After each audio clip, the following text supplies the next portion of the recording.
I want to explain the formulas which you need to memorize in the probability. The first one is mutually exclusive, which means that which cannot happen together. In that case, P of A or B, the probability of the event A happening or the probability of the event B happening is equal to probability of A plus probability of B. So I've written two ways in which you need to memorize the things. One is P of A or B, or it is P of A union B. Both will be asked in the living set exam. And if it is not mutually exclusive, which means it can happen together, that is where we bring in the A intersection B part into that. So in that case, P of A union B is equal to P of A plus P of B minus P of A intersection B. So this formula has to be memorized. The second one is independent events.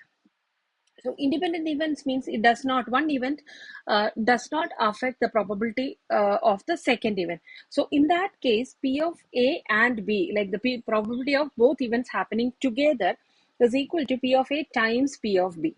Okay. And again, I have written the notation P of A intersection B is equal to P of A times P of B.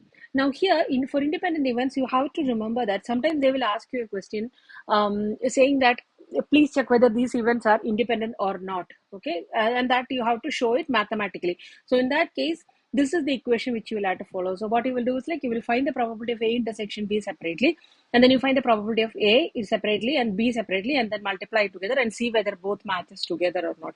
And depending on the result, you can see whether they are independent or not. There are exam questions on this. Okay, and then the last one is a conditional probability, which is like P of A given B has happened. Okay, so this is probability of A given B has happened.